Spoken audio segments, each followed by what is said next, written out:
더욱 힘써 모이자, 이렇게 말씀의 제목을 지어보았습니다. 더욱 힘써 모이자. 우리가 신앙생활 하면서 한 번쯤은 가라앉은 적이 있었을 것입니다. 다 경험해 보신 적 있으실 거예요. 한 번쯤은 그럴 수 있습니다. 또 한 번뿐만 아니라 여러 번 그럴 수 있고 지속적으로 그럴 수도 있습니다. 그 시초가 뭐냐 하면 가만히 있을 때입니다.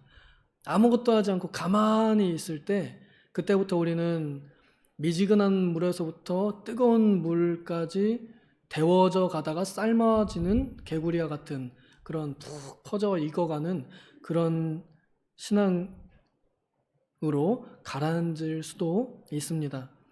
가만히 있으면 그대로 있다고 생각하는 건 착각입니다. 신앙생활에서 방향을 잡고 앞으로 나아가려고 몸부림치지 않으면 자연히 신앙은, 믿음은 뒤로 물러나게 돼 있고요. 위로 올라가는 게 아니라 아래로 내려가게 됩니다. 천국 맛을 보는 게 아니라 지옥의 맛을 보게 되어 있습니다. 내가 잠깐 쉬었다가 교회 나가야겠다. 그건 잠깐 쉬는 게 아니라 그때부터 후퇴하기를 시작하는 거라는 걸 우리는 기억해야 할 것입니다.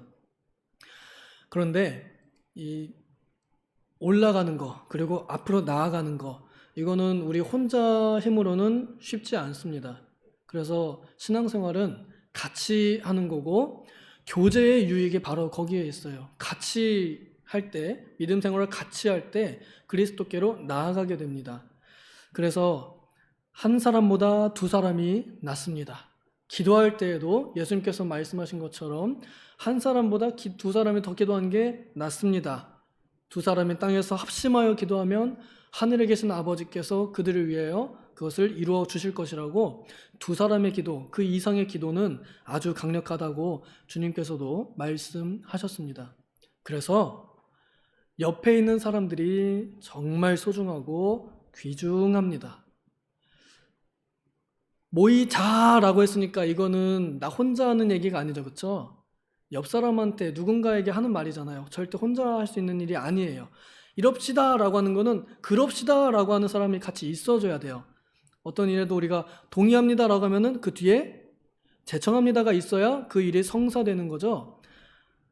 같이 하는 사람이 있어야 힘이 나고 일이 진행이 됩니다. 그래서 우리 신앙생활은 나 혼자 하나님 앞에서 하는 것이기도 하지만 또한 옆에 있는 사람과 함께 하는 것이기도 합니다. 근데 이 히브리서가 쓰여질 당시에 사람들이 주님 오실 날을 고대하는 쪽과 고대하지 않는 쪽으로 나눠졌던 것 같아요. 간단하게 말하면요. 주님이 안 오신 지 벌써 몇십 년 됐어. 아직 아마 우리 때는 안 오실 거야. 이러면서 그냥 대충 교회 다니다가 그냥 천국 가자. 주님 안 오실 거야.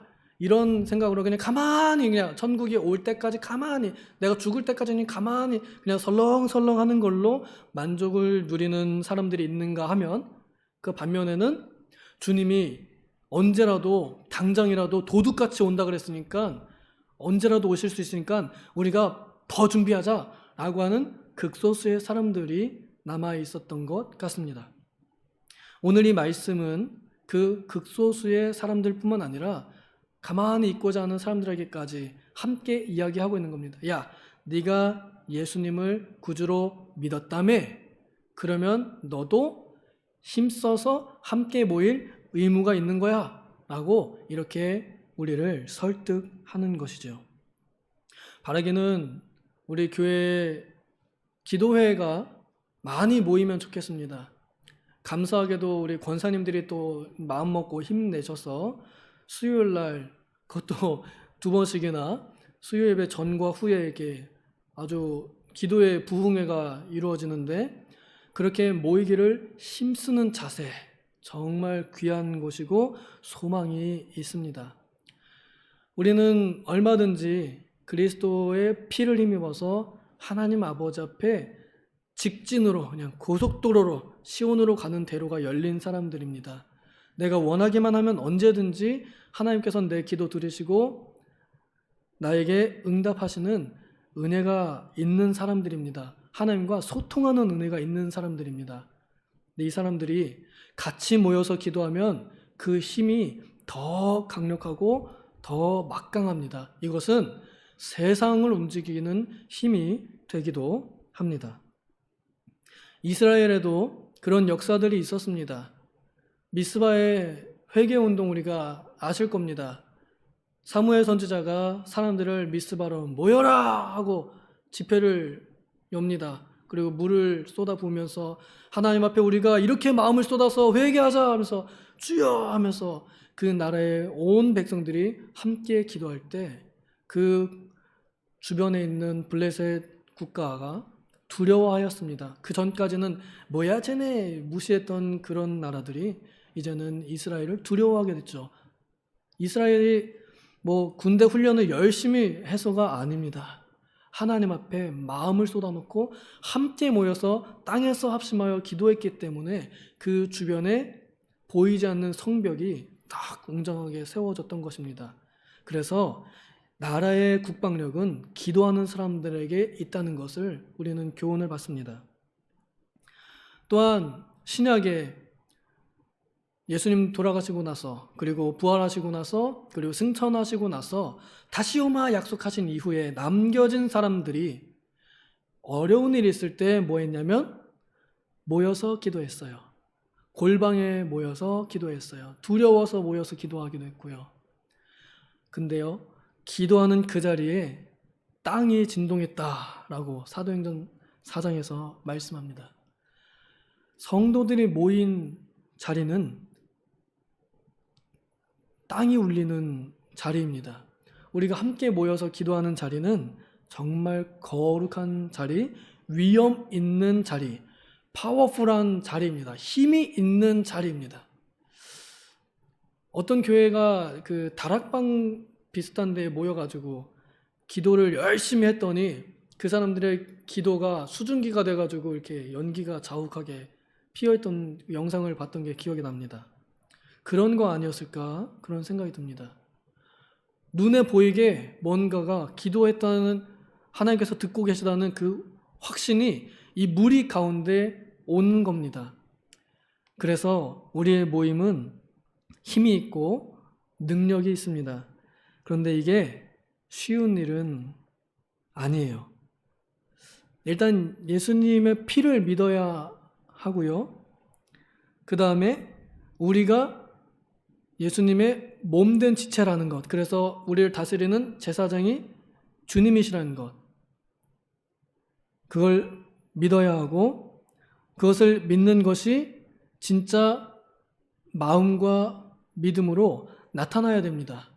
그러려면 우리가 마음을 써야 합니다. 이게 참 마음과 온전한 믿음으로 하나님께 나아가자 하고 이렇게 말하잖아요. 대충 나아가자라는 말이 아닙니다.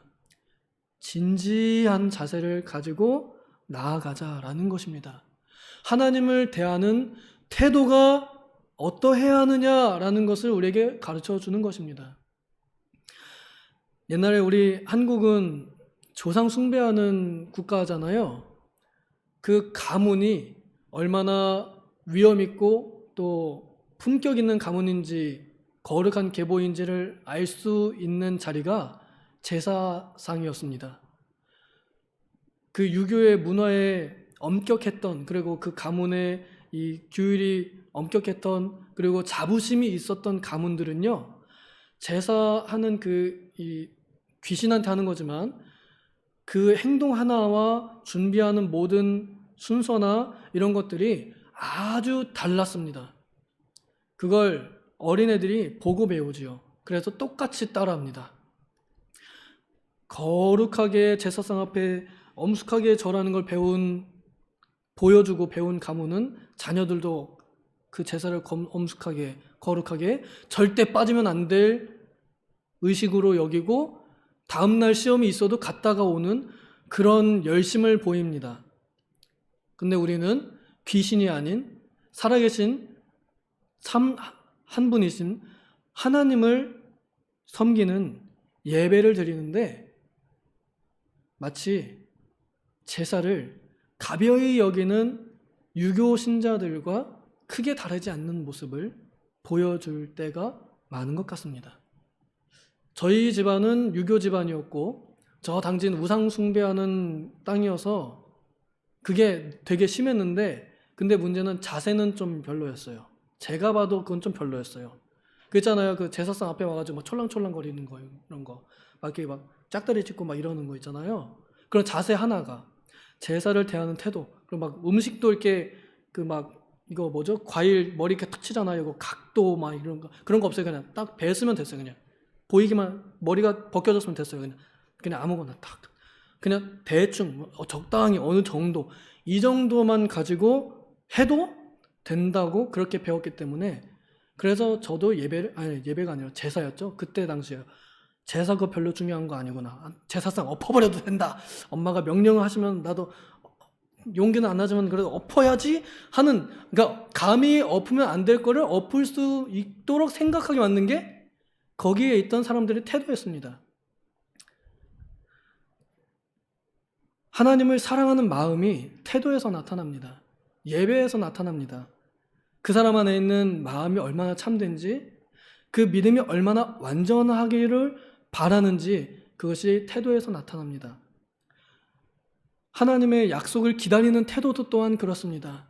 하나님의 약속을 진실하게 믿는 사람은 소망을 움직이지 말고 굳게 붙잡는다고 했습니다.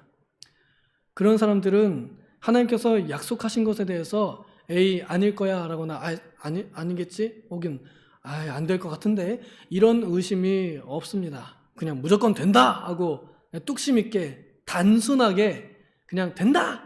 하나님께서 하실 것이다! 사람들이 보기엔 이게 미련해 보여요. 오히려 믿음 있다고 하는 사람이 보기엔 이제 야 네가 너무 믿음이 없어서 너무 쉽게 생각하는 것 같아. 하나님은 그렇게 단순하지 않으셔.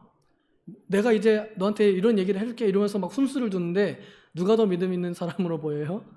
누가 더 소망을 굳게 붙잡는 사람인가요?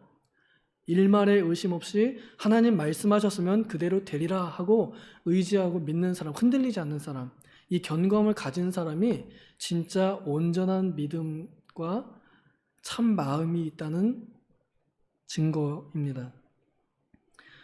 그래서 사람들이 자꾸만 안 모이려고 했습니다. 그러니까 예수님의 피도 별로 나한테는 효력이 없는 것 같다. 별로 안 고맙다. 내가 언제 죽어달라 그랬나. 믿긴 믿는데 일단 구원해 주신 건 감사한데 근데 구원해 줬으면 그걸로 됐지 또 11조까지 하라고 하나. 새벽 예배 나갔으면 됐지 금요기도회까지 오라고 하냐. 이런 마음을 가진 사람들의 특징이 모이기를 폐한다는 겁니다. 야 우리 너무 많이 모였어. 이제 그만 모이자. 이렇게 얘기하는 거야. 야 우리 아까도 봤잖아. 내일만 하자 내일. 이렇게. 여러분, 사랑하는 사람들하고 만나는 시간은 모여도 또 모이고 싶고 봐도 또 보고 싶잖아요. 그렇죠? 우리가 친한 사람들하고 카페에 가면은 줄창 앉아 있습니다. 알바생이 저 사람들 도대체 언제 가나 하고 눈치를 줘도 알면서도 안 일어나요.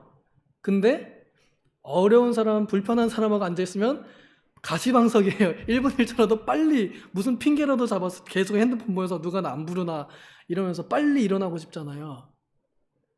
하나님을 사랑하는 마음에 모이는 사람들이 그날이 가까움을 볼수록 더욱 힘써 모이는 사람들입니다. 그래서 저는 오늘 이 금요일 밤에 현장과 온라인으로 마음으로 그리고 믿음으로 모인 여러분들을 축복하지 않을 수 없고 참 귀하게 여깁니다. 부디 우리의 모임이 더 큰 모임으로 더욱더 견고해지면 좋겠습니다. 제가 읽은 책 중에 기억나는 것 중에 하나가 찰스 스펄전 목사님이 자랑했던 게 한 가지 있어요. 그분이 설교, 황금의 입이라고 설교만 하면 막 사람들이 막 변화되고 그런 분이었는데, 그분은 자기 설교 잘하는 거 자랑하지 않으시고요. 저는 우리 교회의 기도회를 가장 자랑스럽게 생각합니다. 이럴까요? 그 교회 당이 꽉 차도록 사람들이 모여서 기도했다고 해요. 저는 못 봤지만 그 광경이 우리 눈에 일어나면 좋겠습니다. 왜 안 되겠습니까? 하나님께서 하시고자 하면 될 것입니다. 오늘 3.1절이죠. 정치계에서는 많은 사람들이 각자 중요하다고 생각하는 일에 시간을 썼을 것입니다.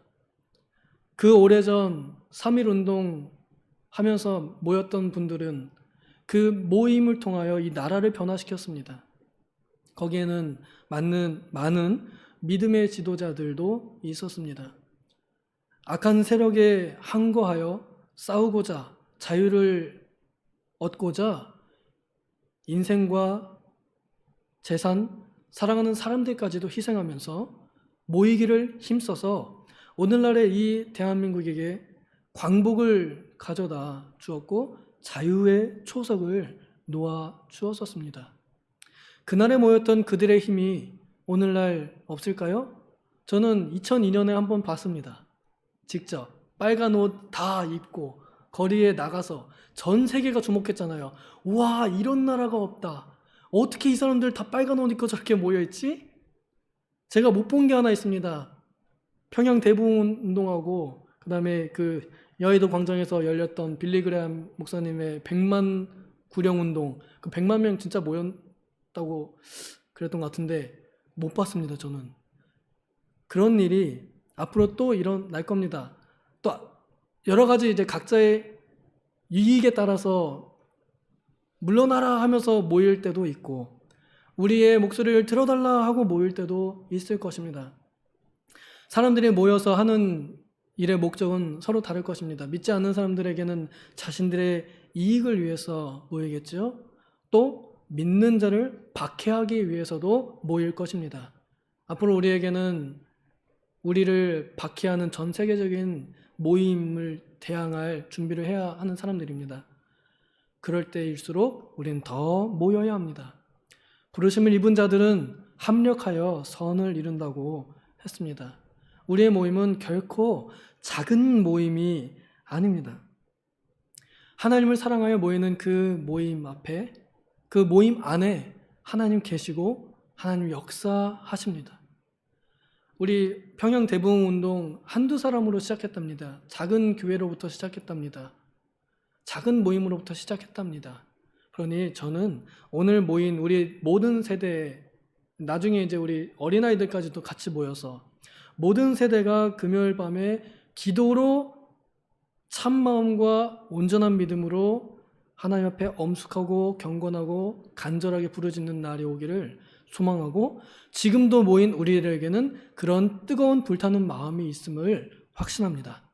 부디 바라건대 우리들의 이 기도와 이 모임을 통하여 하나님 역사가 일어나는 기도회가 되기를 소망합니다. 기도하겠습니다.